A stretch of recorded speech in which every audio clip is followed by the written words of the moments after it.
الله يبارك فيك حبيبي، راح ابعث لك اللينك. قناة اليوتيوب جديدة يا حبيبي، تابعني الله يرضى عليك.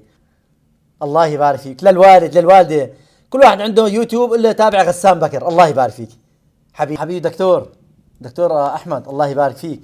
انا فتحت قناة على اليوتيوب حبيبي، تابعني. بنزل مقاطع قرآن وهيك وكذا، تابعني الله يرضى عليك حبيبي. ضيفني ها حبيبي، الله يخلي لي اياك حبيبي. قول للشباب حبيبي. هاي صرت مخبر لشي حوالي 20 واحد، صاروا 20 واحد متابعيني، 20 واحد. هلا بخبر لاخواتي، حبيبتي ام احمد الله يبارك فيكي. قولي لزوجك ولاحمد ولا اويس ولا الشباب يتابعوني، وقولي لاختي كمان ام احمد الله يبارك فيك، لام محمد كمان تابعوني. فتحت قناة على اليوتيوب، هلا بعتكم لينك. الله يخليكم يا رب. الحمد لله. هاي خبرت لأصدقائي لأقربائي للشباب. إيه حبايبي، هكذا كانت بداياتي لما فتحت قناة اليوتيوب. قلت لأولادي تابعوني، لرفقاتي تابعوني، أخبر للناس تابعوني. أسبوعين 3 عندي 110 متابع. بعدين شو صرت أعمل؟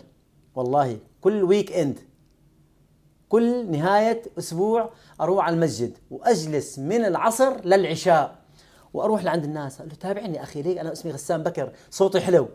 يطلع علي هيك، هنود كان معنا، هنود، فلبينيين، مسلمين، مصريين، عرب. اجي لكل واحد هيك بعد الصلاه اقول له انا اسمي غسان بكر، هاي في بداياتي على اليوتيوب، تابعني الله يخليك. يجي والله واخليه يفتح الموبايل غصبا وهو ما بده. مين انت يعني؟ يسمع صوتي بالقران ما يعجبه صوتي عادي، فاخليه يتابعني بالغصب.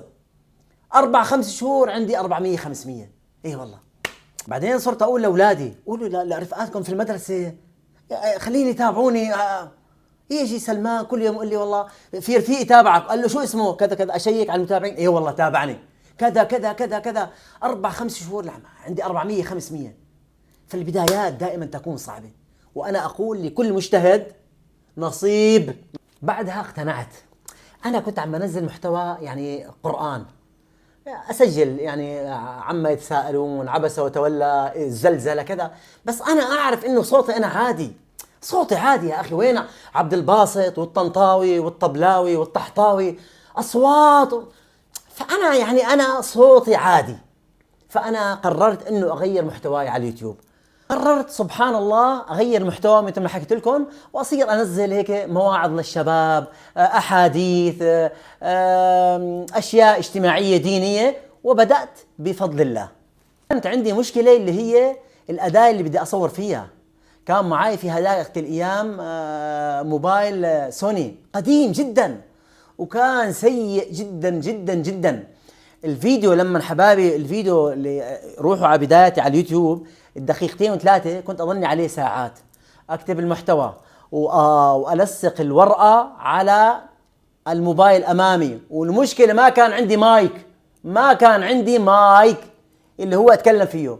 رحت ل50 مليون محل وكل مره افشل واجيب مايك اسوأ من الاول. واذا بتشوفوا انتم فيديوهات الاولانيه الصوت ما مسموع فاحبطت. ها جاء الفرج واشتريت موبايل سامسونج وبدأت أصور فيه، ولكن كان ما زال عندي الصوت تعيس. بعدها في إلي صديقي حسام الله يرضى عليه قال لي يا أخي يا أبو حمزة، أنت اليوتيوب ها بدها فيديوهات طويلة، روح على شيء اسمه التيك توك، هاي بتنزل فيديوهات قصيرة وكذا. وبدأت في التيك توك وسبحان الله خلال شهر أو شهرين صار عندي 600,000. واجتهدت على التيك توك وتركت كل شيء اسمه يوتيوب. بعد 5 شهور رديت التيك توك ما بيعطي فلوس يا زلمة، أنا بدي أنا أنشط قناتي على اليوتيوب. رجعت كذلك مرة أخرى وكان المشكلة المايك. وهلأ بفرجيكم اشتريت أكثر من 5 أو 6 أو 7 مايكات، فهمت علي؟ وكلياتها كانت تعيسة. لحد سبحان الله صديقي الله يجزيه الخير، أخ سوري بدون ذكر اسمه أول حرف من اسمه حاء والثاني سين، أهداني بفضل الله يعني ما شاء الله مايك رائع جدا جدا جدا جدا. فيه سبحان الله الفيديوهات الطويلة. نطت قناتي من 2000 متابع لتقريبا 65,000 متابع خلال أسبوع. نزلت عن صلاة العيد أظن كيفية صلاة العيد إذا الإنسان أيام كورونا وضرب شو اسمه وبفضل الله صار عندي من ال 2000 لل 65 ألف متابع. شباب يقول لك تابعني تابعني حتى أصير 1000، لا أبدا أبدا أبدا. نزل محتوى هادف له معنى. أنا ما أقول لك ديني فقط، لا، معنى، محتوى هادف، تعليمي، ثقافي، اجتماعي، رياضي، محتوى هادف يجذب الناس، وبإذن الله المتابعين بيجوا لك. أما والله تابعني وتابعني بتابعك كذا كذا، أبدا أبدا أبدا. أنا أقول على قدر ما تبذل من جهد لابد أن ترى النتيجة. وبعد سنة وشهرين إجاني أول 300 درهم من 390 درهم، تقريبا 100 دولار. أول دفعة إجتني قبل 2 أو 3 من اليوتيوب. والله يا شباب فرحتي كانت أعظم ممن لو كان معاشي $1,000,000. ليش يا شباب؟ حسيت إنه يعني سبحان الله، يعني تعبي أثمر، تعبي وجهدي بين يا زلمة والله. فحسيت $100 هاي كأنه مليون.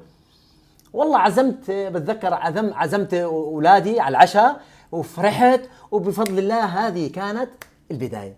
بعدها كذلك حسيت انه اليوتيوب ما عم بيعطيني فلوس. لا تاخذونا حبابي، الانسان يحب ان يرى يعني لتعبه ثمرة. اي نعم، فاليوتيوب ما يعطيك زيادة فلوس او كذا الا اذا نزلت فيديوهات طويلة، وهذه كانت بحاجة الى شركات. رحت تواصلت مع شركة، قد ايه بتكون على الفيديو؟ قال لي الفيديو مدة دقيقة 500 درهم. أنا من كل اليوتيوب صار لي سنة طلعت تقريبا 300 درهم، شو 500 درهم؟ وقفت. رجعت على التيك توك وبدأت أجتهد على التيك توك وأنزل مقاطع. ما زال التيك توك ما يعطيك شيء إلا إذا دخلت شيء اسمه التحديات، مثل ما بتعرفوا، والتحديات فيها إشارة استفهام. مشيت في هذا الطريق فترة وبعدين وقفت. وصل محتواي على التيك توك 6 مليون متابع. بعد ذلك من شيء تقريبا 4 شهور رجعت على اليوتيوب. كثير من الأصدقاء نصحوني، قالوا لي يا أبو حمزة اجتهد على اليوتيوب، نزل مقاطع طويلة. بس المشكلة عندي الإنتاج، المشكلة عندي الإنتاج. وش تعرفوا الشركات وكذا اللي بده 400 و500 وكذا، فهمت علي؟ وبفضل الله الواحد الأحد، بفضل الله الواحد الأحد اجتهد لمدة شهر نزل لي $550. الحمد لله، لا أزكي نفسي، الحمد لله رب العالمين. أسأل الله أن يجعل لها فيها نصيب لأهلي. نعم هي قليلة، ولكن نصيب لأهلي، نصيب لأقربائي، نصيب للفقراء والمساكين. وسبحان الله، على قدر ما تشكر الله وتحمده على قدر الله ما يعطيك. اللي ما أحسن مننا الله يرضى عليه ويبارك فيه. كريستيانو ما أحسن مننا، ولكن أقول لكل مجتهد نصيب. تجتهد بتلاقي. لن أستريح ولن أخلع النعال، أبدا أبدا أبدا، لأنه أعرف كل إنسان له رسالة، كل إنسان له رسالة، كل إنسان له هدف. تمشي إلى هدفك مهما كنت. والله إعدادي، ثانوي، في الجامعة، معك شهادة، ما معك شهادة، عندك فلوس، ما عندك فلوس، إذا عندك إرادة، إذا عندك إرادة وتصميم، والله ثم والله ثم والله تصل ولو بعد حين. ولو ما وصلت أنت بدأت الطريق. نعم، لذلك أريد من شبابنا الصغار، فهمت علي؟ لا تقول والله أنا يئست، أنا مليت، أنا تعبت. لا مكان لليأس وعندك جهد، لا مكان للإحباط وعندك إرادة. نعم ابدأ، والله سوف تصل. وأن عندك تصميم وإرادة والله سوف تصل ولو بعد حين. الله يبارك فيكم. أنا هذه يعني قصتي حبايبي، يعني على اليوتيوب عشان تعرف يعني. وهذا الجهد بدأته حبايبي إذا بتشوفوا أول فيديو نزلته تقريبا في 2020، أيام كورونا وما كورونا. ايه، وبتعرفوا هذيك الأيام كانت الأمور صعبة، والحمد لله الآن على وشك 600,000 متابع بفضل الله، بفضل الله ثم بفضل متابعتكم. نعم حبايبي، وبفضل الله، هذا كرم من الله، كله توفيق من الله، ثم بفضلكم. سبحان الله، بعد تقريبا قبل أسبوع على درع 100,000. أنا الآن عندي 600,000 على درع 100,000 اليوتيوب بفضل الله. إجاني اليوم قبل ساعة بفضل الله درع 100,000. والآن أنا أبشركم حبابي، إحنا بشهر 10 الآن، بأوج 10. أبشركم بعد شهرين وأنا بإذن الله قد التحدي. بعد شهرين راح يكون عندي على اليوتيوب 1,000,000 متابع بإذن الله. 1,000,000 متابع، هذا درع 100,000. الآن أنا عندي 600,000. بعد شهرين راح يكون عندي 1,000,000 متابع بإذن الله. الله يحفظكم ويبارك فيكم ويرضى عليكم. كما قلت لكم لا تيأس ولا تقنط طالما عندك إرادة وحزم. طالما عندك إرادة بإذن الله لكل شيء، لأي شيء. أنا ما أقول لك على السوشيال ميديا، أي شيء تريد أن تفعله إذا كان عندك إرادة وتصميم وجهد بإذن الله راح توصل. الله يحفظكم ويبارك فيكم ويرضى عليكم. سبسكرايب اللي بقولوها بالإنجليزي ومتابعة ولايك.